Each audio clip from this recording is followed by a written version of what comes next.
Amen. Hallelujah. கர்த்தருடைய நாமத்துக்கு மகிமை உண்டாகட்டும். கர்த்தனா நமக்கு கீர்த்திசல்படலி. இந்த காலை வேளையிலும் மீண்டுமாய் நாம் எல்லாரும் ஒன்றாய் சேர்ந்து கர்த்தரை துதித்து ஆராதிக்கும்படிக்கு தேவன் கொடுத்ததான இந்த நல்ல ಶ್ಲಾಘ್ಯತೆ ಎಣ್ಣಿ ನಾವೆಲ್ಲರೂ ಆಂಡವರಿಗೆ ನன்றಿ சொல்லுவோம். ಈ ಬೆಳಗ್ಗೆ ವೇಳೆಯಲ್ಲೂ ಸಹ ದೇವರು ಆತನನ್ನು ಆರಾಧಿಸುವಂತೆ ನಮಗೆ ಕೊಟ್ಟಿರುವಂತಹ ಒಂದು ಒಳ್ಳೆಯ ಅವಕಾಶಕ್ಕಾಗಿ ನಾವು ದೇವರಿಗೆ ಸ್ತೋತ್ರ ಸಲ್ಲಿಸೋಣ. கடந்த 6 நாட்கள் நாம் தேவனுடைய பிரசன்னத்தில் நாம் காத்திருந்து ஜெபித்து உபவாசத்தோடு தேவ தரிசனத்துக்காக நாம் ஜெபித்துக் கொண்டு அநேகர் தரிசனத்தை பெற்றுக்கொண்டோம். அநேகருக்கு இந்த ஜெபம் ஆசீர்வாதமாக இருந்தது என்று நான் விசுவாசிக்கிறேன். ನಾವು ಕಳೆದ 6 ದಿನಗಳು ಸಹ ದೇವರ ಸನ್ನಿಧಿಯಲ್ಲಿ ಕುಳಿತು ಕಾದಿದ್ದು ಪ್ರಾರ್ಥಿಸಿ ಆತನಿಂದ ದರ್ಶನಗಳನ್ನು ಹೊಂದಿಕೊಂಡು ಅನೇಕವಾಗಿ ದೇವರ ವಾಕ್ಯಗಳನ್ನು ಕಲಿತು ನಿಮ್ಮೆಲ್ಲರಿಗೂ ಇದು ಆಶೀರ್ವಾದಕರವಾದ ವಾರವಾಗಿತ್ತೆಂಬುದಾಗಿ ನಾನು ನಂಬುತ್ತೇನೆ. வேதத்திலிருந்து அநேக ஒரு தேவ பக்தர்களை குறித்து நாம் கேட்டு தரிசனம் பெற்றவர்கள் எப்படியெல்லாம் இருப்பார்கள், அவர்களுக்குள்ளிருந்து தான தேவனுடைய கிருபை எப்படியாக இருந்தது, தேவனுக்காக என்ன செய்தார்கள் என்று அநேக காரியங்களை குறித்து நாம் வாசிக்க கேட்டோம்.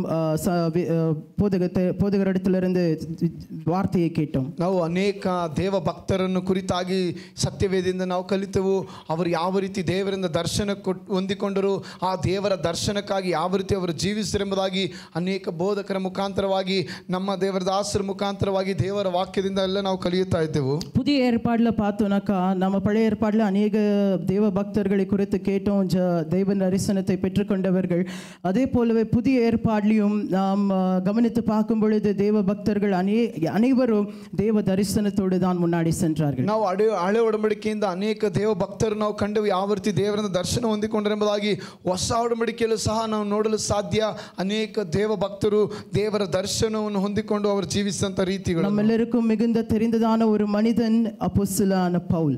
ನಮಗೆಲ್ಲರಿಗೂ ಬಹಳ ಪರಿಚಯ ತಿಳಿದಿರುವಂತಹ ವ್ಯಕ್ತಿ ಅಪೊಸ್ತಲನಾದ ಪೌಲನು. ஆண்டவராகிய இயேசு கிறிஸ்து தன்னுடைய ஊழியத்தை இந்த உலகத்தில் செய்யும் பொழுது தேர்ந்தெடுக்கப்படாமல் இருந்ததான ஒரு அப்போஸ்தலனா இருந்தாலும் ஆண்டவருடைய சிலுவை மரணத்துக்கு பிறகு அவருடைய உயிர்த்தெழுந்ததுக்கு பிறகு பவுல் மிக அதிகமாக தேவனுக்காக பயன்பட்டதை நாம் கவனித்து பார்க்கிறோம். ಯೇಸು ಸ್ವಾಮಿ ಈ ಲೋಕದಲ್ಲಿ ಸೇವೆ ಮಾಡುವಾಗ ಆರಿಸಲ್ಪಡದೇ ಇರುವಂತ ಒಂದು ಅಪೊಸ್ತಲನಾಗಿದ್ದರೂ ಸಹ ಯೇಸು ಸ್ವಾಮಿಯ ಸ್ವರ್ಗಾರೋಹಣದ ನಂತರವಾಗಿ ದೇವರಿಗೋಸ್ಕರ ಬಹಳವಾಗಿ ಶಕ್ತವಾಗಿ ಉಪಯೋಗಿಸಲ್ಪಟ್ಟಂತ ಒಂದು ಅಪೊಸ್ತಲನಾಗಿದ್ದಾನೆ ಅಪೊಸ್ತಲನಾದ ಪೌಲನು. ಇದು ಪೌಲುடைய முதலாவது பெயர் சவுல் என்பது நம்ம எல்லாரும் தெரிந்ததான ஒரு விஷயம். ನೋಡಿ, ಪೌಲನ ಹೆಸರು ಮುಂಚೆ ಸೌಲನು ಎಂಬುದಾಗಿ ನಮಗೆಲ್ಲರಿಗೂ ಗೊತ್ತಿರುವಂತ ಒಂದು ವಿಷಯ. அப்போஸ்தலர் நடவடிக்கைகள் 9வது அதிகாரத்திலிருந்து நாம் கவனித்து பார்க்கும் பொழுது அவன் ஒரு அதிகாரத்தை பெற்றுக்கொண்டு வருகிறான். என்ன அந்த அதிகாரம்? கிறிஸ்துவை ஏற்றுக்கொண்டு கிறிஸ்தவர்களாய் ஜீவிக்கிறதான ஜனங்களை அவன் துன்பரித்து அவர்களுக்கு விரோதமாய் காரியங்களை செய்து அவர்களை சிறையில் அடைக்கிறதான ஒரு காரியத்தை நாம் அங்க பார்க்கிறோம். ನೋಡಿ, ಅಪೊಸ್ತಲ ಕೃತ್ಯಗಳು 9ನೇ ಅಧ್ಯಾಯದಿಂದ ನಾವು ಕಾಣಬಹುದು. ಅಪೊಸ್ತಲನಾದ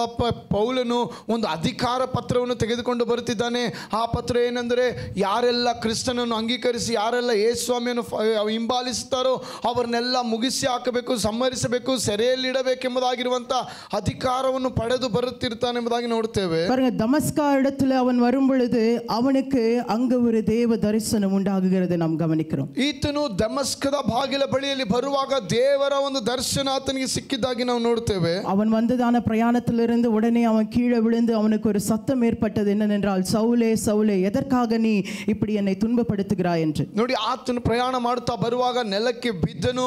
ಆಗ ಆತನು ಒಂದು ವಾಣಿಯನ್ನು ಕೇಳಿಸಿಕೊಳ್ಳುತ್ತಾನೆ, ಸೌಲನೇ ಸೌಲನೇ, ಯಾಕೆ ನನ್ನನ್ನು ಹಿಂಸೆ ಪಡಿಸುತ್ತೆ ಎಂಬುದಾಗಿರುವಂತಹ ಶಬ್ದ ಕೇಳಿ. அதிலிருந்து முன்னாடி இருக்கிறதான வசனங்களை பார்க்கும் பொழுது பவுல் 3 நாட்கள் உணவுகளை உண்ணாமல் அவன் ஃபாஸ்டிங்கோடு ஒரு உபவாசத்தோடு அவன் இருந்ததை நாம் கவனித்து பார்க்கிறோம். ಅದರ ನಂತರ ನಾವು ನೋಡುತ್ತೇವೆ ಆತನು 3 ದಿನಗಳ ಸುತ್ತವಾಗಿ ಆಹಾರವನ್ನು ಸಹ ಸೇವಿಸದಂತೆ ಆತನು ಉಪವಾಸದಲ್ಲಿ ಇದ್ದದಾಗಿ ನಾವು ನೋಡುತ್ತೇವೆ. பிறகு அனனியா என்கிறதான ஒரு தேவ மனிதன் மூலமாக அவன் கிறிஸ்துவுக்குள் வருவதையும் ಅದಕ್ಕೆ பிறகு அவனுடைய ஊழியமே மாறிற்றது என்று நாம் பார்க்கிறோம். ಅದರ ನಂತರ ಅನನ್ಯನ ಮುಖಾಂತರವಾಗಿ ದೇವರು ಕಳುಹಿಸಿ ಆತನನ್ನು ಮುಟ್ಟಲ್ಪಟ್ಟು ಆತನು ನಂತರವಾದಂತ ಜೀವಿತ ದೇವರಿಗೋಸ್ಕರ ಆತನು ಬದುಕಿದ್ದನ್ನು ನಾವು ಕಾಣಬಹುದು. கடந்த நாட்களை நாம் கேட்டோம் இல்லையா, தரிசனம் பெற்றுக்கொண்டவனுடைய ஒரு மனிதனுடைய வாழ்க்கை அவன் பழைய வாழ்க்கை போல இருப்பதில்லை. மாறுவதில்லை, பதிலாக அவனுடைய வாழ்க்கை வேறுபடுகிறது, அவனுடைய வாழ்க்கை மாறுகிறது என்பதை நாம் கவனித்து பார்க்கிறோம். ನಾವು ಕಳೆದ ದಿನಗಳಲ್ಲಿ ವಾಕ್ಯಗಳಿಂದ ದೇವರ ದಾಸರ ಮುಖಾಂತರ ಕೇಳ್ತಿದ್ದೆವು,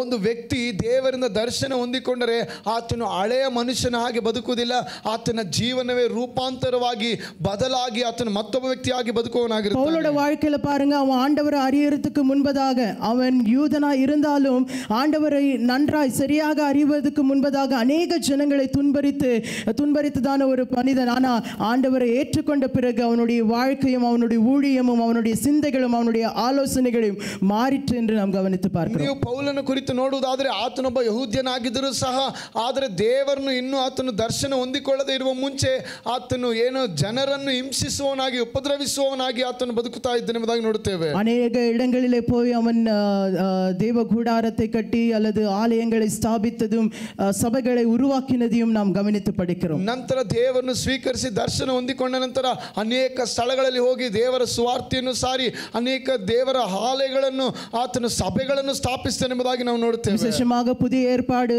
புத்தகத்தை நாம் எடுத்து பார்த்தோம்னா அதிகமான வசனங்களையும் அதிகமான நிருபங்களையும் எழுதியிருக்கிற ஒரு மனிதன் அப்போஸ்தலரான பவுல். ನೀವು ವಿಶೇಷವಾಗಿ ಅಪೊಸ್ತಲ ಕೃತ್ಯಗಳಲ್ಲಿ ನೀವು ಹೊಸ ಒಡಂಬಡಿಕೆಯಲ್ಲಿ ನೋಡುವುದಾದರೆ ಅಧಿಕವಾದ ಪುಸ್ತಕಗಳನ್ನು ಬರೆದಿರುವಂತಹ ವ್ಯಕ್ತಿ ಆಗಿದ್ದಾನೆ ಅಪೊಸ್ತಲನಾದ ಪೌಲನು. அப்படிப்பட்டதான ஒரு நிருபத்திலிருந்து தான் இன்னைக்கு தேவனுடைய வார்த்தையை நாம் கேட்க போகிறோம். நம்மளுடைய எல்லா வேத புத்தகங்களையும் ரோமருக்கு எழுதின நிருபம் 12ஆம் அதிகாரத்துக்கு நாம் திருப்பிக் கொள்வோம். ಆ ರೀತಿಯಾಗಿ ಆತನು ಬರೆದಂತ ಒಂದು ಪತ್ರಿಕೆಯಿಂದಲೇ ನಾವು ಇಂದು ವಾಕ್ಯದಿಂದ ಧ್ಯಾನಿಸೋಣ. ರೋಮಾಪುರದವರಿಗೆ ಬರೆದ ಪತ್ರಿಕೆ ಅದರ 12ನೇ ಅಧ್ಯಾಯವನ್ನು ತೆಗೆದುಕೊಳ್ಳೋಣ. ரோமருக்கு எழுதின நிருபத்தில் 1வது அதிகாரத்திலிருந்து 11வது அதிகாரம் வரைக்கும் பவுல் சொல்கிறதான ஒரு காரியம் என்னவென்றால் கிறிஸ்தவர்களாக இருக்கிறவர்களுக்கு தேவையான முக்கிய ஒரு உபதேசத்தை அவன் அங்கு கொடுக்கிறதை நாம் கவனித்து பார்க்கிறோம். ರೋಮಾಪುರದವರಿಗೆ 1ನೇ ಅಧ್ಯಾಯದಿಂದ 11ನೇ ಅಧ್ಯಾಯ ತನಕ ನೋಡುವುದಾದರೆ ಅಪೊಸ್ತಲನಾದ ಪೌಲನು ಜನರಿಗೆ ಬೇಕಾದಂತ ದೈವಿಕವಾದ ಉಪದೇಶಗಳನ್ನು ಕೊಡುವುದಾಗಿ ನಾವು ನೋಡುತ್ತೇವೆ. கிறிஸ்துவுக்குள் வந்த மனிதர்கள் அல்லது ஜனங்கள் ஆண்டவருக்குள்ள எப்படியாக ஒற்றுமையா இருக்கணும், எப்படியாக ஐக்கியத்தோடு இருக்கணும் அப்படின்ற காரியங்களை 1வது அதிகாரத்திலிருந்து 11வது அதிகாரத்து வரைக்கும் நாம் பார்க்கலாம். ಕ್ರಿಸ್ತನಲ್ಲಿ ಬಂದಂತ ಜನರು, ದೇವರನ್ನು ಸ್ವೀಕರಿಸಿಕೊಂಡಂತ ಜನರು ಯಾವ ರೀತಿ ಒಗ್ಗಟ್ಟಿಂದ ಐಕ್ಯತೆಯಿಂದ ಇರಬೇಕೆಂಬುದಾಗಿರುವಂತ ಅನೇಕ ಕಾರ್ಯಗಳನ್ನು 1ರಿಂದ 11ನೇ ಅಧ್ಯಾಯ ತನಕ ಹೇಳುವುದನ್ನು ನಾವು ನೋಡಬಹುದು. கிறிஸ்துவின் மரணத்தை நிமித்தமாக நம்மளுடைய பழைய மனிதன் அவன் செத்து போய் மறுபடியும் இப்பொழுது ஒரு புதிய மனிதனாக நாம் வெளிவருகிறதை நாம் கவனித்து பார்க்கிறோம். ಕ್ರಿಸ್ತನ ಮರಣದ ಮುಖಾಂತರವಾಗಿ ನಮ್ಮ ಪಾಪದಲ್ಲಿದ್ದಂತ ಮನುಷ್ಯನು ಸತ್ತು ಈಗ ಒಂದು ನೂತನ ವ್ಯಕ್ತಿಯಾಗಿ ಇರುವುದೆಂಬುದಾಗಿರುವ ಉಪದೇಶ ನಾವು ನೋಡಬಹುದು. நம்மளுடைய வாழ்க்கையில பாவத்துடைய ஆளுகை அது ஒரு முடிவுக்கு வந்தது என்பதை நாம் கவனித்து பார்க்கிறோம். ನಮ್ಮ ಜೀವಿತದ ಮೇಲೆ ಅಧಿಕಾರ ಚಲಾಯಿಸಿದಂತ ಮರಣದಿಂದ ಒಂದು ಬಿಡುಗಡೆ ಹೊಂದಿದ್ದಾಗಿ ನಾವು ನೋಡುತ್ತೇವೆ. அவருடைய உயிர்த்தெழுதத்தின் நிமித்தமாக நாம் புதிய மனிதர்களாக மாறி பரிசுத்த ஆவியினுடைய அபிஷேகத்தையும் அதோடைய வழிநடத்துதலையும் நாம் பெற்றுக்கொள்கிறோம் என்கிறதை நாம் அங்கு கவனித்து பார்க்கிறோம். ಆತನ ಪುನರುತ್ಥಾನದಿಂದ ನಾವು ರಕ್ಷಣೆ ಹೊಂದಿ ನಾವು ನೂತನವಾದಂತ ದಾರಿಯಲ್ಲಿ ನಡೆಸುವುದಾಗಿ ನಾವು ನೋಡುತ್ತೇವೆ. எப்பொழுது பரிசுத்த ஆவியானவர் ஒரு மனிதனுடைய வாழ்க்கையில் வராரோ அப்பொழுது அந்த மனிதனுடைய வாழ்க்கை அவனுடைய வாழ்க்கை வித்தியாசமாக மாறுகிறது. நீதியின் பாதையில நீதியின் வழியில் நடத்த பரிசுத்த ஆவியானவர் அவனை உணர்த்துகிறார் என்கிறதை நாம் கவனித்து பார்க்கிறோம். ಯಾವಾಗ ಒಂದು ವ್ಯಕ್ತಿಯಲ್ಲಿ ಪವಿತ್ರಾತ್ಮನಿಂದ ತುಂಬಲ್ಪಡುತ್ತಾನೋ ಆತನು ಜೀವಿತವು ಬದಲಾಗಿರುತ್ತದೆ. ಆತನು ನೀತಿಯ ಮಾರ್ಗದಲ್ಲಿ ಯಥಾರ್ಥವಾಗಿ ನಂಬಿಕೆಯುಳ್ಳಂತ ಒಂದು ಜೀವಿತವನ್ನು ನಡೆಸುವವನಾಗಿರುತ್ತಾನೆ. தேவனுடைய பிள்ளைகளே, நம்மளுடைய வாழ்க்கையில ஆண்டவராகிய இயேசு கிறிஸ்துவை நாம் அங்கீகரிக்கிறது மாத்திரமல்ல, அவருக்குள்ள நாம் நம்முடைய பாவத்தின் காரியங்களுக்கு நம்மளுடைய முடிவுகளை கொடுப்பது மாத்திரமல்ல, அவருடைய உயிர்த்தெழுதலிருந்து நாம் புதிய ஜீவனை பெற்றுக்கொண்டு புதிய மனிதனாய் மாறும் பொழுது ஆண்டவருடைய பரிசுத்த ஆவியின் அபிஷேகத்தை நாம் ஒவ்வொருவரும் பெற்றுக்கொள்ள வேண்டியதாக இருக்கிறது. ಜನರೇ, ನಮ್ಮ ಜೀವಿತಗಳಲ್ಲಿ ನಮ್ಮ ಪಾಪಗಳನ್ನು ತೆಗೆದುಹಾಕುವುದು ಅಷ್ಟೇ ಅಲ್ಲ, ಆತನ ಪರಿಶುದ್ಧಾತ್ಮ ನಮ್ಮಲ್ಲಿ ತುಂಬಿಕೊಳ್ಳುವಾಗ ನಮ್ಮ ಜೀವಿತವನ್ನೇ ಆತನು ಬದಲಾಯಿಸುವನಾಗಿರ್ತಾನೆ. ಆತನಿಗೋಸ್ಕರ ಉಪಯೋಗವುಳ್ಳವನಾಗಿ ಈ ಪರಿಶುದ್ಧಾತ್ಮ ನಮ್ಮನ್ನು ಬದಲಾಯಿಸುತ್ತದೆ. வசனம் தெளிவாக சொல்கிறது, பரிசுத்த ஆவியானவர் நமக்குள்ள இருக்கும் பொழுது நீதியை குறித்தும் நியாயத்தை குறித்தும் பாவத்தை குறித்தும் பரிசுத்த ஆவியானவர் நமக்கு உணர்த்துகிறார் அப்படின்னு எழுதியிருக்கு. ನೋಡಿ, ಬಹಳ ಸತ್ಯವಿದೆ, ಬಹಳ ಸ್ಪಷ್ಟವಾಗಿ ಹೇಳುವಂತ ಒಂದು ಸಂಗತಿ, ಈ ಪರಿಶುದ್ಧಾತ್ಮ ನಿಮ್ಮ ಮೇಲೆ ಬರುವಾಗ ಅದು ನೀತಿಯ ಕುರಿತಾಗಿಯೂ ನ್ಯಾಯ ತೀರ್ಪಿನ ಕುರಿತಾಗಿಯೂ ಪಾಪದ ಕುರಿತಾಗಿರುವಂತಹ ಅರಿವನ್ನು ನಿಮ್ಮಲ್ಲಿ ಹುಟ್ಟಿಸುತ್ತದೆ ಎಂಬುದಾಗಿ ಹೇಳುತ್ತದೆ. இன்னும் நமக்கு அந்த விதமான ஒரு அறிவு வரவில்லை என்றால், இன்னும் நம்முடைய வாழ்க்கை பாவத்திலே போய் கொண்டிருக்கிறது, இன்னும் நாம் நீதியின் வழியில நடக்காமல் இருக்கிறோம், இன்னும் நியாய தீர்ப்பை குறித்து நமக்கு அறிவில்லாமல் இருக்கிறது என்று சொன்னால், அப்பொழுது நாம் கவனித்து நாம் தெரிந்து கொள்ள வேண்டிய ஒரு விஷயம், பரிசுத்த ஆவியானவர் நமக்குள்ள வாசமா இல்லை என்றதை நாம் தெளிவாக தெரிஞ்சுக்க முடியும். ನೋಡಿ, ಇನ್ನೂ ಸಹ ನಾವು ಪಾಪದಲ್ಲಿ ಬದುಕುತ್ತಿದ್ದೇವೆ, ಪಾಪದ ಜೀವಿತ ನಡೆಸುತ್ತಿದ್ದೇವೆ ಎಂಬುದಾಗಿರುವಂಥ ತಿಳುವಳಿಕೆ ಅರಿವು ಇಲ್ಲದಿದ್ದರೆ, ನಮಗೊಂದು ನ್ಯಾಯ ತೀರ್ಪು ಉಂಟೆಂಬುದಾಗಿ ತಿಳಿಯದೆ ಹೋದರೆ, ನಾವು ನೀತಿಯಾಗಿ ನಡೆಯುತ್ತಿಲ್ಲ ಎಂಬುದಾಗಿ ತಿಳಿಯದೆ ಹೋದರೆ, ಈ ಪರಿಶುದ್ಧಾತ್ಮನ ತುಂಬುವಿಕೆ ನಮ್ಮಲ್ಲಿ ಇಲ್ಲ ಎಂಬುದಾಗಿರುವಂಥ ಸಂಗತಿ ನಾವು ಅರ್ಥ ಮಾಡಿಕೊಳ್ಳಬೇಕು. இந்த ரோமர் எழுதின நிருபத்தில் 12வது அதிகாரத்திலிருந்து வருகிறதான 4 அதிகாரங்களை நீங்கள் பார்க்கும் பொழுது அங்க பவுல் சொல்லுகிறதான ஒரு காரியம், நம்முடைய வாழ்க்கை எப்படியாக பரிசுத்தமாய் நாம் வைத்துக் கொள்ளணும், எப்படி நீதியின் வாழ்க்கையை நாம் வாழ வேண்டும் என்று பவுல் நமக்கு எடுத்து சொல்லுகிறதை நாம் கவனிக்கிறோம். ಈ ರೋಮಾಪುರದವರಿಗೆ 12ನೇ ಅಧ್ಯಾಯದಿಂದ ಇನ್ನು ಮುಂದಿನ 4 ಅಧ್ಯಾಯಗಳನ್ನು ನೋಡುವುದಾದರೆ, ನಾವು ಯಾವ ರೀತಿ ನೀತಿಯುಳ್ಳ ಜೀವಿತವನ್ನು ನಡೆಸಬೇಕು, ಯಾವ ರೀತಿ ಪರಿಶುದ್ಧವಾದ ಜೀವಿತ ನಡೆಸಬೇಕು ಎಂಬುದಾಗಿರುವಂಥ ಕಾರ್ಯಗಳನ್ನು ನಾವು ಕಾಣಬಹುದು. ஆண்டவருக்குள்ள கிறிஸ்துவுக்குள்ள நாம் ஐக்கியமா இருந்தா சில காரியங்கள் நமக்குள்ள நமக்கு வெளிப்படும் இல்லையா? ನೋಡಿ, ನಾವು ದೇವರಲ್ಲಿ ಕ್ರಿಸ್ತನಲ್ಲಿ ಐಕ್ಯತೆಯಿಂದ ಒಗ್ಗಟ್ಟಿನಿಂದ ಇರುವುದಾದರೆ ನಾವು ಕೆಲವು ಕಾರ್ಯಗಳನ್ನು ದೇವರಿಂದ ಹೊಂದಿಕೊಳ್ಳಲು ತಿಳಿದುಕೊಳ್ಳಲು ಸಾಧ್ಯವಾಗುತ್ತದೆ. ஆண்டவராகிய இயேசு கிறிஸ்துவை நாம் ஐக்கியத்தோடு இருக்கும் பொழுது நமக்கு உள்ள மாத்திரம் இல்ல ஒரு மாறுதல், அல்லது நம்மளுடைய வெளிரங்கமாக நாம் செய்கிறதான கிரியைகள், நாம் செய்கிறதான செயல்களிலும் ஒரு ವ್ಯತ್ಯಾಸ தெரியும் இல்லையா? ನೋಡಿ, ಪರಿಶುದ್ಧಾತ್ಮ ನಮ್ಮಲ್ಲಿ ಇರುವಾಗ ನಾವು ಹೊರಗೆ ಮಾಡುವಂತ ಕಾರ್ಯಗಳು ನಮ್ಮ ಜೀವಿತದ ನಡವಳಿಕೆ ಮುಖಾಂತರವಾಗಿ ಅದು ಕಾಣಲ್ಪಡುತ್ತದೆ ಅಲ್ಲವೇ? தமிழ்ல இப்படியாக ஒரு வார்த்தை சொல்லுவாங்க, எப்பவுமே சொல்றது உண்டு, அகத்தின் அழகு ಮುಖத்தில் தெரியும் அப்படின்னு சொல்லுவாங்க. ನೋಡಿ, ಈ ರೀತಿಯಾಗಿ ಒಂದು ಗಾದೆ ಮಾತುಂಟು, ಮುಖ ಎಂಬುದಾಗಿರುವಂತದ್ದು ಮನಸ್ಸಿನ ಕನ್ನಡಿ ಎಂಬುದಾಗಿ ಹೇಳ್ತಾರೆ. உள்ள நமக்கு அழகு இருந்தா அது நம்மளுடைய முகத்துல பிரகாசமா தெரியும். ನಮ್ಮ ಒಳಗೆ ಒಂದು ಸೌಂದರ್ಯ ಇದ್ದರೆ ಅದು ಮುಖದಲ್ಲಿಯೂ ಸಹ ಕಾಣಲ್ಪಡುತ್ತದೆ. ஒரு தடவை பக்கத்துல இருக்கிற அழகான முகங்களை எல்லாம் ஒரு தடவை பாத்துருங்க. ನೋಡಿ, ಒಮ್ಮೆ ನಮ್ಮ ಪಕ್ಕದಲ್ಲಿ ಇರುವಂತ ಸುಂದರವಾದ ಮುಖವನ್ನು ನೋಡೋಣ. அழகா இருக்கா முகம்? பக்கத்துல இருக்கிற முகம் ನೋಡಿ, ಎಷ್ಟು ಸುಂದರವಾಗಿದೆ ಅಲ್ಲ ಪಕ್ಕದಲ್ಲಿ ಇರುವಂತ ಮುಖಗಳು. பரிசுத்த ஆவியானவர் உள்ள இருக்கும் பொழுது பக்கத்துல இருக்கிறவர்களுடைய முகம் அதே பரிசுத்த ஆவியினுடைய பிரகாசத்துல இருக்கும். ನೋಡಿ, ಪರಿಶುದ್ಧಾತ್ಮವನ್ನು ತುಂಬಿಕೊಂಡಿರುವಂತಹ ಒಂದು ದೇವ ಜನರ ಮುಖ ಆ ಪರಿಶುದ್ಧಾತ್ಮನ ಪ್ರಜ್ವಲಿಸಿ ಅವರ ಮುಖದಲ್ಲಿ ಕಾಣಲು ಸಾಧ್ಯ. அப்பொழுது ஆவியானவர் நமக்குள்ள இருக்கிறார் அல்லது கிறிஸ்துவுக்குள் நாம் ஐக்கியமா இருக்கிறோம் என்று சொல்லும் பொழுது நம்முடைய செயல்களில் ஒரு ವ್ಯತ್ಯಾಸ. ನೋಡಿ, ಪರಿಶುದ್ಧಾತ್ಮ ನಮ್ಮಲ್ಲಿ ಒಳಗಿದ್ದಾನೆ, ಆತ ನಮ್ಮನ್ನು ನಿಯಂತ್ರಿಸುತ್ತಿದ್ದಾನೆ ಎಂಬುದಾಗಿ ಹೇಳುವುದಾದರೆ ನಮ್ಮ ನಡವಳಿಕೆಗಳು, ನಮ್ಮ ಕ್ರಿಯೆಗಳು ಅದು ಕಾಣುತ್ತವೆ. எபேசியர் 2வது அதிகாரம் 10வது வசனத்தை நாம் வாசிக்க கேட்டால் அங்க கிறிஸ்தவர்களா இருக்கிறதான நம்மளுடைய கடமைகள் என்ன, நம்மளுடைய குணம் என்ன, நாம் என்ன காரியங்களை செய்ய வேண்டும் என்று அங்க எழுதியிருக்கிறதை நாம் கவனித்து பார்க்கிறோம். ನೋಡಿ, ಎಫೆಸದವರಿಗೆ ಬರೆದ ಪತ್ರಿಕೆ 2ನೇ ಅಧ್ಯಾಯದಲ್ಲಿ 10ನೇ ವಾಕ್ಯದಿಂದ ಓದುವುದಾದರೆ ಕಾಣಬಹುದು, ಒಂದು ದೇವರ ಮಕ್ಕಳು ಪರಿಶುದ್ಧಾತ್ಮನ ತುಂಬಿಕೊಂಡಂತ ದೇವ ಜನರು ಅವರ ಕರ್ತವ್ಯವೇನು, ಅವರ ಜವಾಬ್ದಾರಿ ಏನು ಎಂಬುದಾಗಿ ಅಲ್ಲಿ ಹೇಳಲ್ಪಟ್ಟಿದೆ. எபேசியர் 2வது அதிகாரம் 10வது வசனம் யாராவது வாசிங்க. ಎಫೆಸದವರಿಗೆ 2ನೇ ಅಧ್ಯಾಯದ 10ನೇ ವಾಕ್ಯವನ್ನು ಒಬ್ಬರು ಯಾರಾದರೂ ಓದಿರಿ.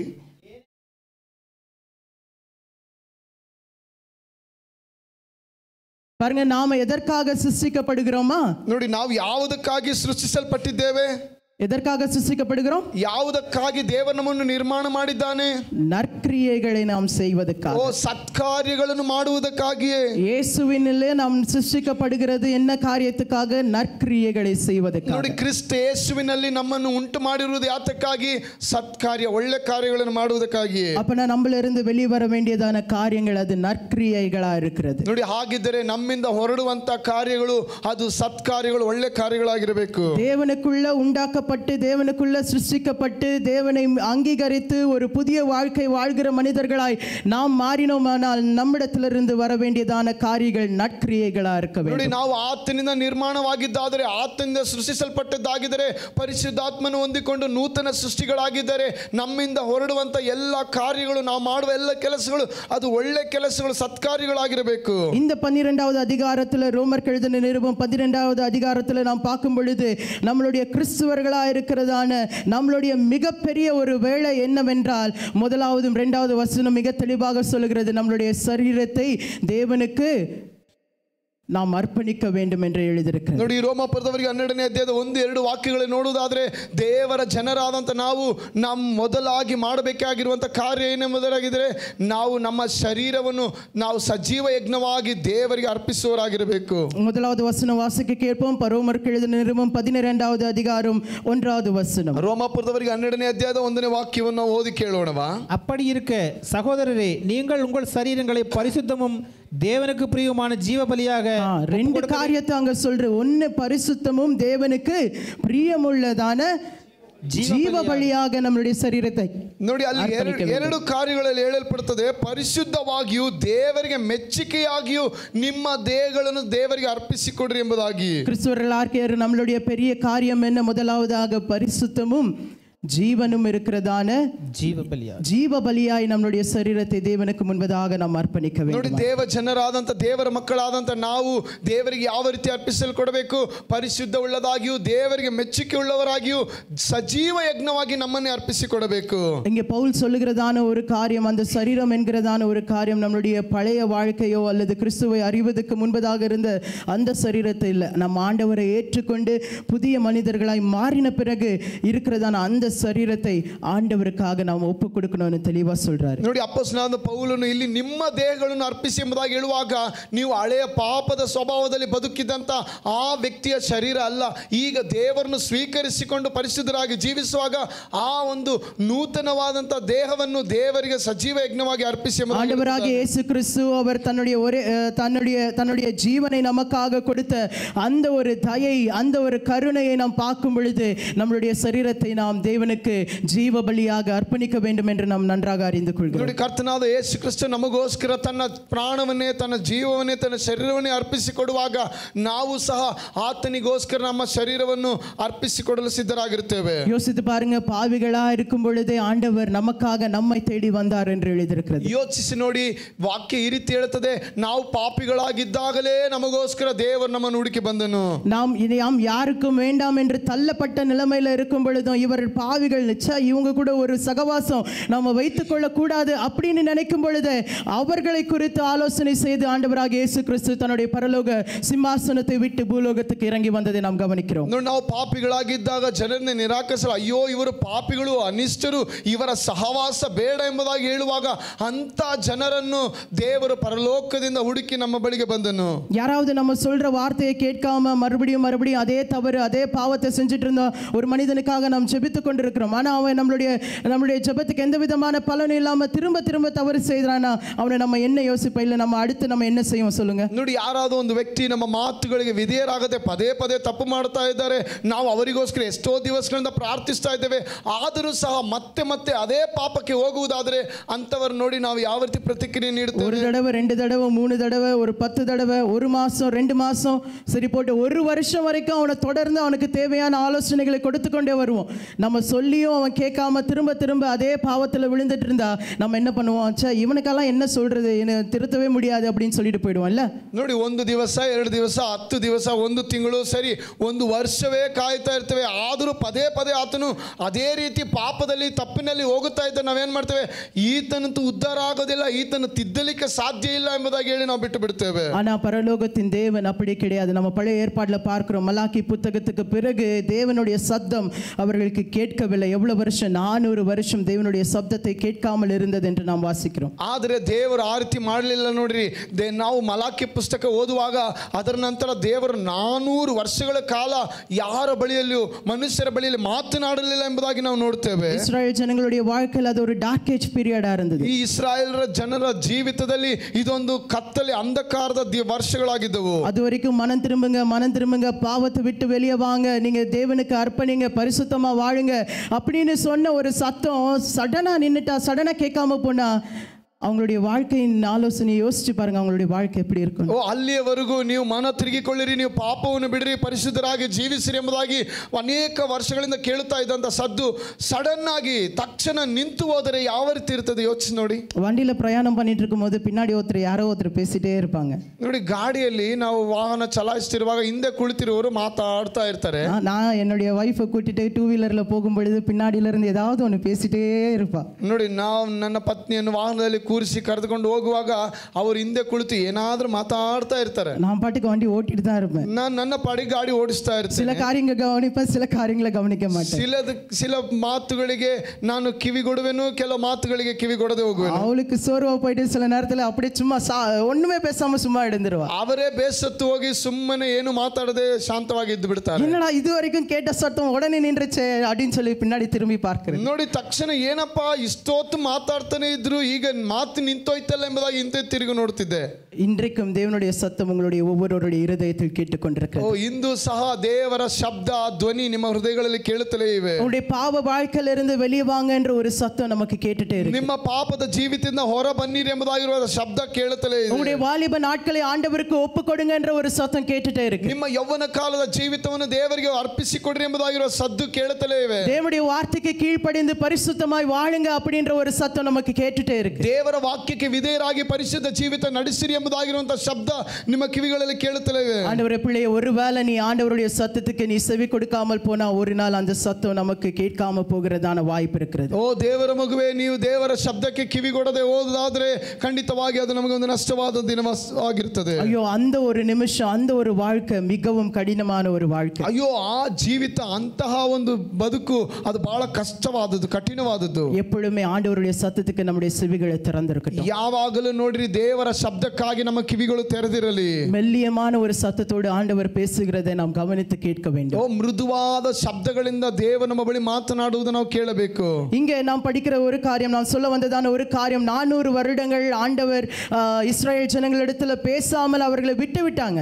ನಾನು ಹೇಳುತ್ತಾ ಬಂದದ್ದು, ಸುಮಾರು 400 ವರ್ಷಗಳ ಕಾಲ ದೇವರು ಮನುಷ್ಯರ ಸಂಗಡ ಮಾತನಾಡುವುದನ್ನು ನಿಲ್ಲಿಸಿದ್ದನು. ஆனா அவருடைய கிருபை பாருங்க, அவருடைய தயவு நமக்கு மேலாக வைத்திருக்கிறதான அவருடைய ஒரு நல்ல கிருபை என்னவென்னா, மறுபடியும் 400 வருஷத்துக்கு பிறகு தன்னுடைய ஒரே பேரான குமாரனாகிய இயேசு கிறிஸ்துவை நமக்காக இந்த உலகத்துக்கு அனுப்பி வைத்தார். ನೋಡಿ, ಆತನ ದಯೆ, ಕೃಪೆ, ಕರುಣೆ ನೋಡ್ರಿ, ನಮಗೋಸ್ಕರ, ಪಾಪಿಗಳಾದಂತ ನಮಗೋಸ್ಕರ ತನ್ನ ಒಬ್ಬನೇ ಮಗನಾದಂತ ತನ್ನ ಕುಮಾರನಾದಂತ ಯೇಸು ಸ್ವಾಮಿ ನಮಗೋಸ್ಕರ ಈ ಲೋಕಕ್ಕೆ விடல. ஆண்டவர் விடல, என்னுடைய பிள்ளை போயிடுச்சு அப்படின்னு சொல்லி விடல. இருந்தாலும் ஆண்டவர் நமக்காக தன்னுடைய ஒரே பேரான குமாரனை ಅನುಪಿ வைக்கிறார். ನೋಡಿ, ದೇವರು ಬಿಡಲಿಲ್ಲ. ಅಯ್ಯೋ, ಈತನ ಕೈ ಬಿಟ್ಟು ಹೋದನೆಂಬುದಾಗಿ ಆತನ ನೆನೆಸಲಿಲ್ಲ.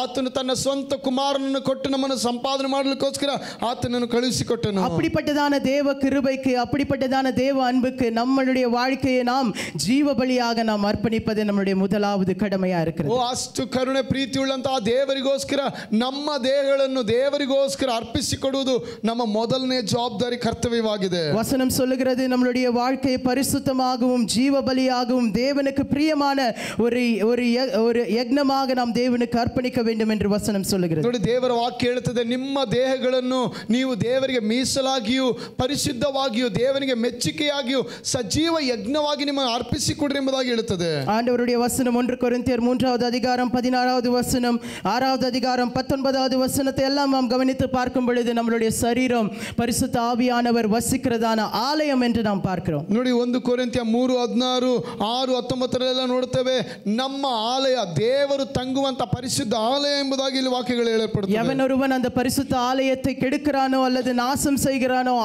அவனை நான் கெடுத்து போடுவேன் அல்லது அவனை நான் நாசம் செய்வேன் என்று வசனம் சொல்லுகிறது. ಯಾರು ದೇವರ ಆಲಯವನ್ನು ನಾಶ ಮಾಡ್ತಾನೋ, ಹೊಲಸು ಮಾಡ್ತಾನೋ, ಹೊಲೆ ಮಾಡ್ತಾನೋ, ಆತನನ್ನು ನಾನು ನಾಶಪಡಿಸುವೆನು ಎಂಬುದಾಗಿ ವಾಕ್ಯ ಹೇಳುತ್ತದೆ. ஒருவேளை நீங்க இன்னைக்கு யோசிக்கிறீங்களா, இன்னைக்கு அநேகர் வந்து ஒரு ஆலோசனை கேட்பாங்க, பிரதர் நம்ம சினிமாக்கு போலாமா, இல்ல நம்ம இந்த மாதிரி சிகரெட் பிடிக்க கூடாதுன்னு எங்க எழுதிருக்கு, ஸ்மோக் பண்ணக்கூடாதுன்னு எங்க பைபிள் எழுதிருக்கு, தண்ணி அடிக்க கூடாதுன்னு எங்க எழுதிருக்கு, பழைய ஏற்பாடுல பார்த்தாக்கா அவங்களே என்னது திராட்சை ரசத்தை குடிச்சாங்க இல்லையா, நம்மளுக்கு ஏன் குடிக்க கூடாது அப்படின்னு சொல்லி எழுதிருக்கிறது அப்படின்னு சொல்லி ಅನೇಕ ಕೇಳುವಿகளை ಕೇಳ್ಪಾங்க. ನೋಡಿ, ಅನೇಕ ನಿಮ್ಮ ಬಳಿ ಬಂದು ಪ್ರಶ್ನೆ ಕೇಳಬಹುದು, ಅಯ್ಯೋ ನಾವು ಸಿನಿಮಾ ನೋಡಲಿಕ್ಕೆ ಹೋಗಬಹುದು ಅಲ್ವಾ, ಮದ್ಯಪಾನ ಮಾಡಬಹುದು, ಧೂಮಪಾನ ಮಾಡಬಹುದು, ಹಳೆ ಒಡಂಬಡಿಕೆಯಲ್ಲೆಲ್ಲ ನೋಡಿದರೆ ಅವರೆಲ್ಲರೂ ದ್ರಾಕ್ಷರಸವನ್ನು ಕುಡಿದು ಮತ್ತೇರಿ ಅಮಲೇರಿದರು, ನಾವು ಮಾಡಬಾರ್ದ, ಸತ್ಯವೇದದಲ್ಲಿ ಎಲ್ಲರೂ ಬರೆದಿದೆಯಾ ಮಾಡಬಾರ್ದು ಅಂತ ಪ್ರಶ್ನೆಗಳು ಕೇಳುತ್ತಾರೆ. புதிய ஏற்பாடுல ஆண்டவருடைய வசனம் சொல்லுகிறது, நாம் ஒவ்வொருவரும் கர்த்தருடைய ஆலயமா இருக்கிறோம். ನೋಡಿ, ಹೊಸ ಒಡಂಬಡಿಕೆಯಲ್ಲಿ ಹೇಳುವುದು ಇಷ್ಟೇ, ನಾವು ಪ್ರತಿಯೊಬ್ಬರು ದೇವರ ಪರಿಶುದ್ಧ ಆಲಯವಾಗಿದ್ದೇವೆ. வசனம் மிக தெளிவா இருக்கிறது, நம்மளுடைய சரீரம் தேவனுடைய பரிசுத்த ஆலயம். ನೋಡಿ, ವಾಕ್ಯ ಬಹಳ ಸ್ಪಷ್ಟವಾಗಿ ಹೇಳಲ್ಪಟ್ಟಿದೆ, ನಮ್ಮ ಶರೀರ ದೇವರ ಪರಿಶುದ್ಧ ಆಲಯ. அவர் நமக்குள்ள வசிக்கிறார். பரிசுத்தமானவர் நமக்குள்ள வசிக்கும் பொழுது பரிசுத்த காரியங்கள் நமக்குள்ள வெளிவர வேண்டும். ಆ ಪರಿಶುದ್ಧ ದೇವರು ನಮ್ಮಲ್ಲಿ ವಾಸಿಸುವಾಗ ನಮ್ಮಿಂದ ಪರಿಶುದ್ಧ ಕಾರ್ಯಗಳು ಹೊರಗೆ ಬರಬೇಕು. எப்படியாக நம்மளுடைய வாழ்க்கையை நாம் பரிசுத்தமாகவும் தேவனுக்கு பிரியமாகவும் வைத்துக் கொள்ள முடியும்? ನೋಡಿ, ಯಾವ ರೀತಿಯಾಗಿ ದೇವರಿಗೆ ಮೀಸಲಾಗಿಯೂ ಪರಿಶುದ್ಧವಾಗಿಯೂ ಮೆಚ್ಚುಗೆಯಾಗಿ ನಮ್ಮ ದೇಹಗಳನ್ನು ಇಟ್ಟುಕೊಳ್ಳಲು ಸಾಧ್ಯ? இரண்டாவது வசனம் கவனிங்க. ಅದರ ಎರಡನೇ ವಾಕ್ಯವನ್ನು ಗಮನಿಸಿ. ரோமர் 12:2. ರೋಮಪುರದವರಿಗೆ 12ನೇ ಅಧ್ಯಾಯದ 2ನೇ ವಾಕ್ಯ. நீங்கள் இந்த பிரபஞ்சத்திற்கு ஒத்து வேஷம் தெரியாமல் தேவனுடைய நன்மையும் பிரியமும் பரிபூர்ண சித்தமும் இன்னதென்று பகுத்தறியத்தக்கதாக உங்கள் மனம் புதிதாகிறதுனாலே மறுரூபமாகுங்கள் எப்படி நம்ம சேஞ்ச் ஆகணுமா? we need to transform. நம்மளுடைய வாழ்க்கை மறுரூபமாகணும். ನೋಡಿ ಯಾವ ರೀತಿಯಲ್ಲಿ ನಮ್ಮ ಜೀವಿತವೇ ರೂಪಾಂತರಗೊಳ್ಳಬೇಕೆಂಬುದಾಗಿ ಇಲ್ಲಿ ವಾಕ್ಯ ಹೇಳುತ್ತದೆ. உலகத்தின் காரியங்களை பார்த்து அதற்கு நாம் ஒப்பாக போகாமல் நம்மளுடைய இருதயங்கள் மாறுபட வேண்டும். ಇಹಲೋಕದ ನಡವಳಿಕೆಯನ್ನು ನೋಡಿ ಅದಕ್ಕೆ ಅನುಸರಿಸಿ ನಡೆಯದಂತೆ ನಮ್ಮ ಜೀವಿತ ರೂಪಾಂತರವುಳ್ಳಂತ ಬದುಕು ನಡೆಸಬೇಕು.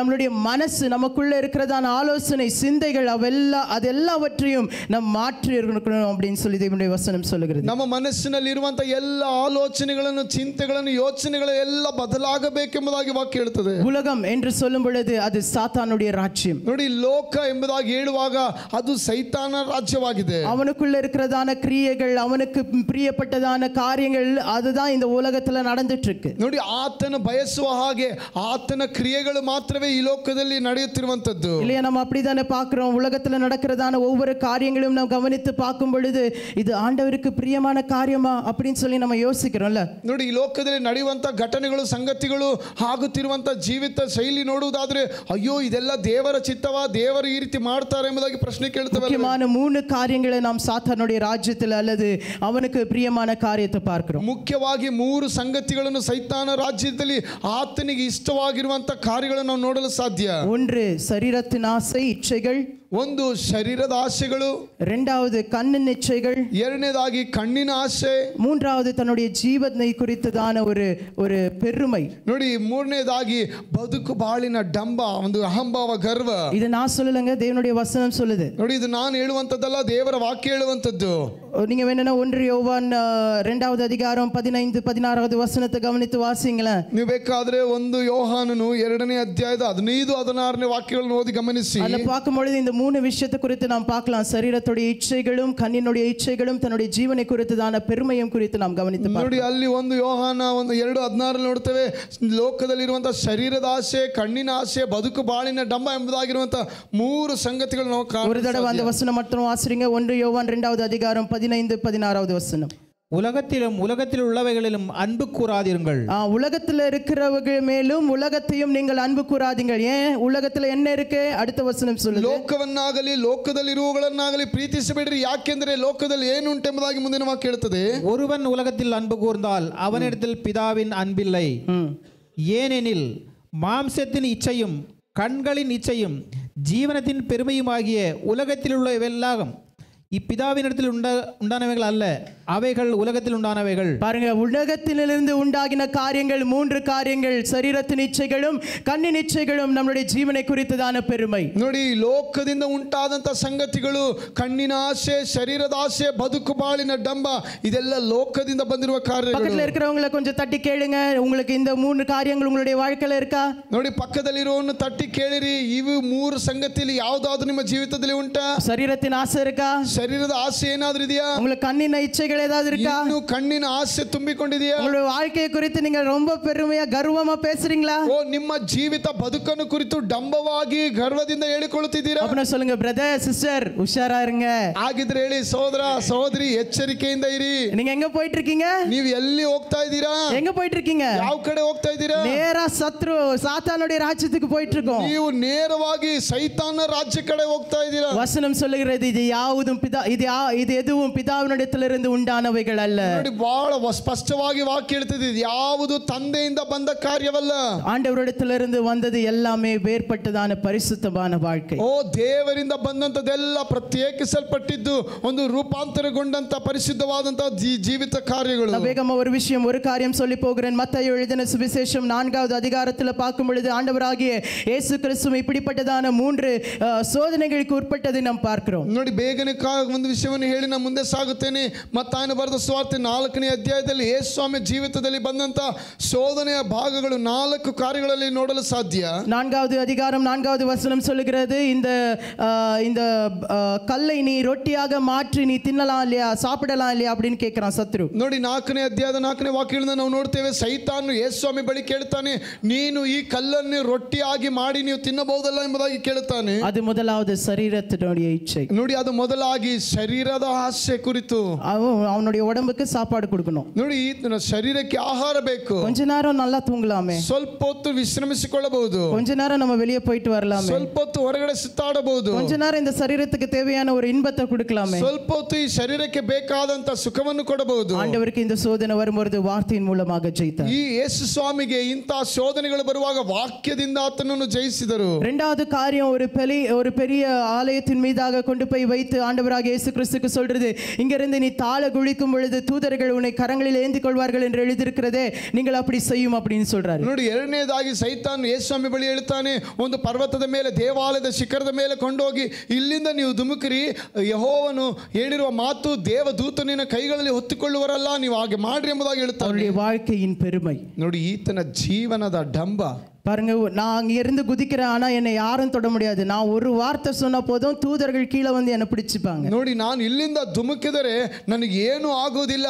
ಒಂದು ಮಾತು ಹೇಳಿದರೆ ದೂತರು ಬಂದು ಕೈಯಲ್ಲಿ ತೆಗೆದುಕೊಳ್ಳುತ್ತಾರೆ ನನ್ನನ್ನು. எவ்வளவு பெரிய பெருமை இல்லையா? அந்த நம்ம யாருக்காவது அப்படி ஒரு சான்ஸ் கிடைச்சா, ನೋಡಿ ಎಷ್ಟು ಒಂದು ಹೆಮ್ಮೆ ಅಲ್ಲ, ನಮಗೆ ಯಾರಿಗಾದ್ರೂ ಅಂತ ಅವಕಾಶ ಸಿಕ್ಕಿದರೆ, ஒரு சின்ன கனவு, ஒரு சின்ன காரியம் நம்மளுடைய வாழ்க்கையில நடந்தாலே நம்ம எல்லார்கிட்டயும் அதை பெருசா சொல்றோம். ನೋಡಿ, ಒಂದು ಸಣ್ಣ ವಿಷಯ ನಮ್ಮ ಜೀವಿತದಲ್ಲಿ ನಡೆದರೆ ಸಾಕು, ಎಷ್ಟು ದೊಡ್ಡದಾಗಿ ಎಲ್ಲ ಕಡೆ ಹೇಳಿ ಬರ್ತೇವೆ. இப்படி ஒரு சூப்பர் நேச்சுரல் பவர் ஆண்டவர் நமக்கு கொடுத்துட்டா, ಇಷ್ಟು ಒಂದು ಅಸಾಧಾರಣವಾದಂತಹ ಶಕ್ತಿ ದೇವರು ನಮಗೆ ಕೊಟ್ಟು ಬಿಟ್ಟರೆ, ஐயோ நம்மள கையிலேயே பிடிக்க முடியாது, ನಮ್ಮನ್ನಂತೂ ಕೈಯಲ್ಲೇ ಹಿಡಿಯಕ್ಕಾಗಲ್ಲ.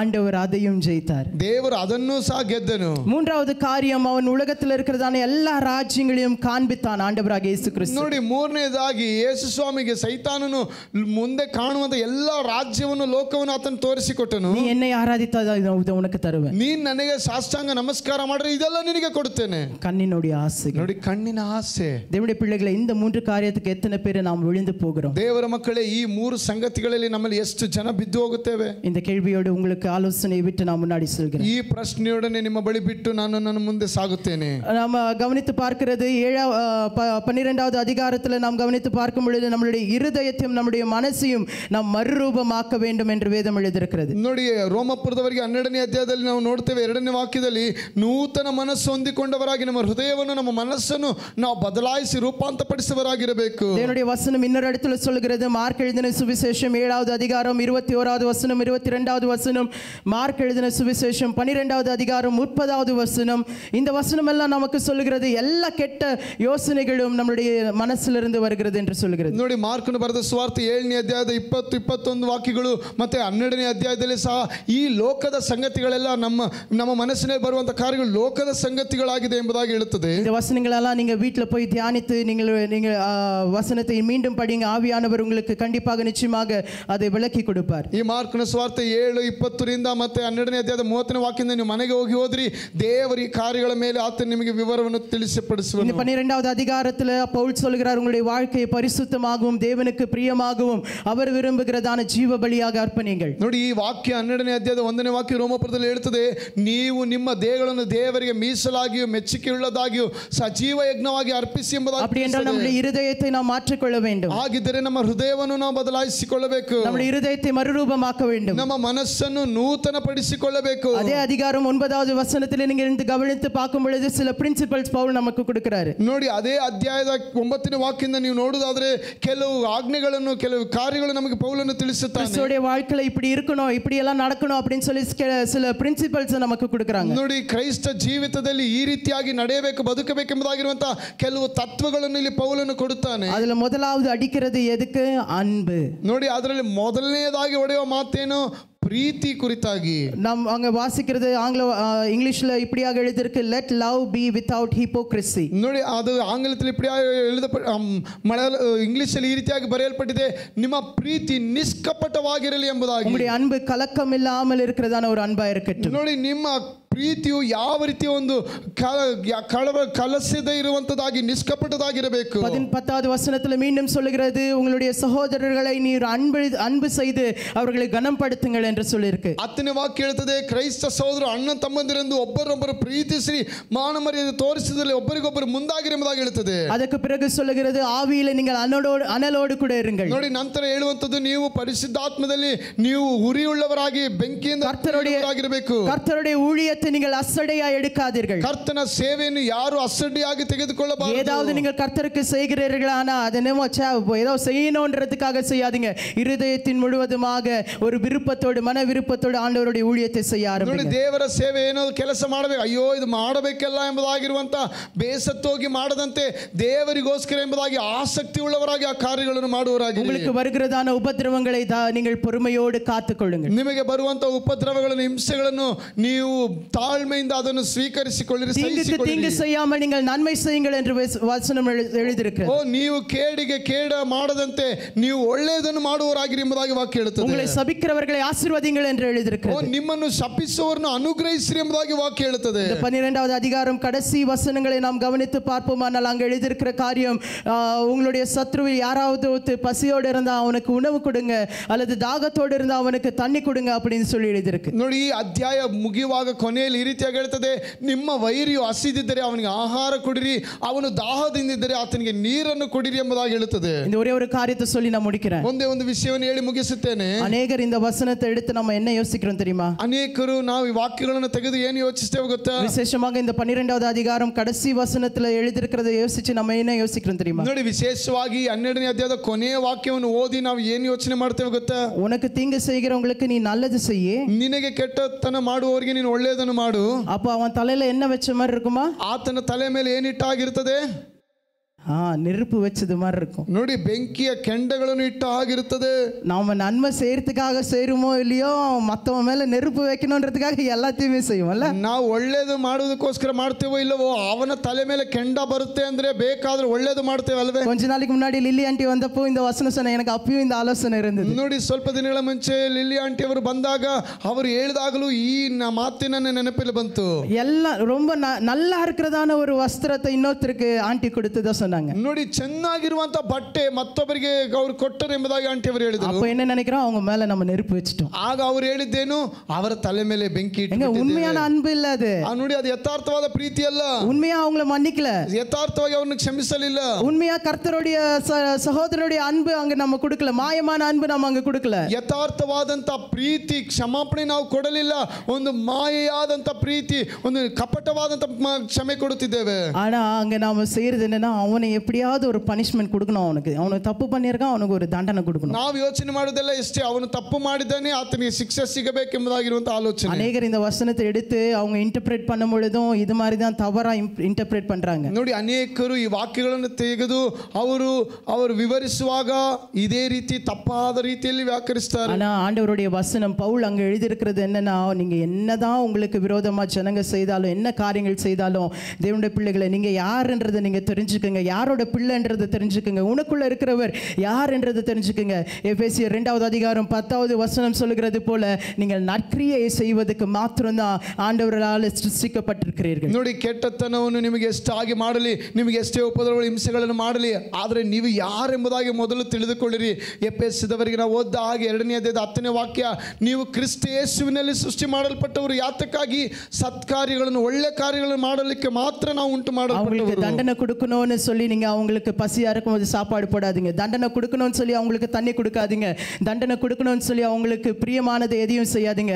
உண்மையான அன்பு, கலங்கம் இல்லாத ஒரு அன்போடு உங்களுடைய சகோதரர்களை நீங்கள் நேசியுங்கள். ನೋಡಿ ಅವರಿಗೆ ಶಿಕ್ಷೆ ಆಗಬೇಕು, ಅವರಿಗೆ ದಂಡನೆ ಸಿಗಬೇಕು, ಅವರಿಗೆ ನೋವು ಆಗಬೇಕೆಂಬುದಾಗಿರುವಂಥ ರೀತಿಯಲ್ಲಿ ಯೋಚನೆ ಮಾಡಿ ಯಾರು ನೀವು ಪ್ರೀತಿ ತೋರಿಸುವುದೋ, ಉಪಕಾರ ಮಾಡುವುದೋ, ಒಳ್ಳೆಯದು ಮಾಡುವುದೋ ಅಲ್ಲ, ನೀವು ಅವರಿಗೆ ಪ್ರೀತಿಯಿಂದ ನೀವು ಕ್ರಿಸ್ತನ ಸ್ವಭಾವ ತೋರಿಸುವರಾಗಿರಬೇಕು. இப்படியாக நீங்கள் செய்யும் பொழுது உங்களுடைய இருதயத்தை நீங்கள் மாற்றிக்கொள்கிறீர்கள். ಆ ರೀತಿ ನೀವು ಮಾಡುವಾಗ ನಿಮ್ಮ ಮನಸ್ಸೇ ನೀವು ಬದಲಾಯಿಸುತ್ತೀರಿ. அப்பொழுது ஆண்டவருக்கு பிரியமானதும் பரிசுத்தமான ஜீவ பலியாக ஆண்டவருக்கு நாம ಒಪ್ಪು கொடுக்கிறோம். ಆ ರೀತಿಯಾಗಿ ಮಾಡುವಾಗ ನಾವು ನಮ್ಮ ಶರೀರವನ್ನು ಪರಿಶುದ್ಧವಾಗಿಯೂ ದೇವರಿಗೆ ಮೆಚ್ಚುಗೆಯಾಗಿ ಅರ್ಪಿಸುವ ಹಾಗೆ ಕರ್ತರುடைய சன்னிதானத்தில் நாம் எழுந்து நிற்போம். ನಾವು ಕರ್ತನ ಸಮ್ಮುಖದಲ್ಲಿ ಎದ್ದು ನಿಲ್ಲೋಣವಾ? இன்றைக்கு ஆராதனை என்று சொல்லும் பொழுது பாட்டு பாடுவது, கரங்களை அடிப்பது, மியூசிக் இன்ஸ்ட்ருமெண்ட் வாசிப்பது அப்படின்னு நம்ம யோசிச்சிருக்கோம். ನಾವು ಇಂದು ಆರಾಧನೆ ಎಂಬುದಾಗಿ ಹೇಳಿದ ತಕ್ಷಣ ನಾವು ನಾವು ಹಾಡಾಡುವುದು, ಕೈಯನ್ನು ತಟ್ಟುವುದು, ವಾದ್ಯಘೋಷಗಳನ್ನು ನುಡಿಸುವುದು ಇಷ್ಟು ಮಾತ್ರ ಆರಾಧನೆ ಎಂಬುದಾಗಿ ನೆನೆಸಿದ್ದೇವೆ. ஆனால் ரோமர் எழுதின நிருபம் 12வது அதிகாரம் 1வது வசனம் 2ஆம் வசனம் சொல்லுகிறது, தேவனுக்கு முன்பதாக பரிசுத்தமும் அவருக்கு பிரியமான ஜீவ பலியாய் உங்களை சமர்ப்பிப்பதே ஆவிக்குரிய ஆராதனை என்று. ನೋಡಿ, ಆದರೆ ರೋಮಾಪುರದವರಿಗೆ 12ನೇ ಅಧ್ಯಾಯದ 1ನೇ ವಾಕ್ಯ ಹೇಳುತ್ತದೆ, ಪರಿಶುದ್ಧವಾಗಿಯೂ ದೇವರಿಗೆ ಮೀಸಲಾಗಿಯೂ ಮೆಚ್ಚುಗೆಯಾಗಿರುವಂತ ರೀತಿಯಲ್ಲಿ ನಿಮ್ಮ ದೇಹವನ್ನು ದೇವರಿಗೆ ಸಜೀವ ಯಜ್ಞವಾಗಿ ಅರ್ಪಿಸುವುದೇ ಆರಾಧನೆ ಎಂಬುದಾಗಿ ಹೇಳುತ್ತದೆ. இந்த காலை வேளையில நம்மளுடைய 2 கரங்களை உயர்த்தி பரலோகத்துக்கு நேராக வைத்து ಈ ಬೆಳಗಿನ ವೇಳೆಯಲ್ಲಿ ನಮ್ಮ 2 ಕರಗಳನ್ನು ಪರಲೋಕದ ಕಡೆಗೆ ಎತ್ತಿಟ್ಟು ஆண்டவரிடத்துல நாம் சொல்லுவோம், ನಾವು ದೇವರ ಬಳಿಯಲ್ಲಿ ಹೇಳೋಣವಾ, தேவனே நாம் ஆவிக்குரியதான ஆராதனை நான் உனக்கு செலுத்த விரும்புகிறேன். ಸ್ವಾಮಿ, ಆತ್ಮಿಕವಾದ ಆರಾಧನೆ ನಿನಗೆ ಸಲ್ಲಿಸಲು ನಾನು ಬಯಸುತ್ತೇನೆ. ஆண்டவரே அப்பா, உமக்கு பிரியமாகவும் ஆண்டவரே நீர் விரும்புகிறத்தக்கதான ஒரு பலியாக எங்களை நாங்கள் மாற்ற எங்களுக்கு கிருபை தாங்க. ಸ್ವಾಮಿ, ನಿನಗೆ ಮೆಚ್ಚುಗೆಯಾಗಿಯೂ ನೀನು ಸ್ವೀಕರಿಸಿ ಬಯಸುವ ಹಾಗಿರುವಂತ ಆರಾಧನೆ ಸಲ್ಲಿಸುವಂತೆ ನಮಗೆ ಕೃಪೆ ಕೊಡು. பரிசுத்தம் என்று சொல்லும் பொழுது நமக்கு தெரியும் அதோடைய அர்த்தம் செட் அபார்ட், வேர்படுத்து, அல்லது நாம் இந்த உலகத்தின் காரியங்களை விட்டு வேர்பட்டு இருப்பதுதான் பரிசுத்தமானது. ನೋಡಿ, ಪರಿಶುದ್ಧವಾದುದು ಎಂಬುದಾಗಿ ಹೇಳುವುದಾದರೆ ನಾವು ಪ್ರತ್ಯೇಕಿಸಲ್ಪಟ್ಟವರು, ಈ ಲೋಕದಿಂದ ಬೇರ್ಪಡಿಸಲ್ಪಟ್ಟವರು, ದೇವರಿಗೋಸ್ಕರ ಮೀಸಲಾದವರು ಎಂಬುದಾಗಿರುವಂತಹ ஆண்டவருடைய பிள்ளைகளை உலகத்தின் காரியங்களை தரித்துக் கொள்ளாதீங்க. ದೇವ ಜನರೇ, ಲೋಕದ ಸಂಗತಿಗಳನ್ನು ಧರಿಸಿಕೊಳ್ಳಬೇಡಿ. உலகத்தில் இருக்கிறதான பெருமையோ இல்ல பொறாமையோ, மற்றவர்களை குற்றம் சொல்வதோ, அவமானப்படுத்துவதோ, அவர்களை பின்னாடி பேசுவதோ, கோபமோ, இது எதுவும் நமக்கு வேண்டாம். ಈ ಲೋಕದಲ್ಲಿ ಇರುವ ಹಾಗೆ ಹೆಮ್ಮೆ ಪಡುವಂತದಾಗಲಿ, ಅವರ ಬಗ್ಗೆ ಹೊಟ್ಟೆ ಕಿಚ್ಚು ಅಸೂಯೆ ಪಡುವುದಾಗಲಿ, ಅವರ ಕುರಿತಾಗಿ ಹಿಂದೆಗಡೆ ಮಾತನಾಡುವುದಾಗಲಿ, ಇವೆಲ್ಲ ಯಾವುದು ನಮ್ಮಲ್ಲಿ ಕಾಣಲ್ಪಡಬಾರದು. அதை விட ஆவிக்குரியதான கனி நமக்குள்ள இருக்கட்டும். ಅದಕ್ಕೆ ಬದಲಾಗಿ ಆತ್ಮನ ಫಲಗಳು ನಮ್ಮಲ್ಲಿ ಉಂಟಾಗಬೇಕು.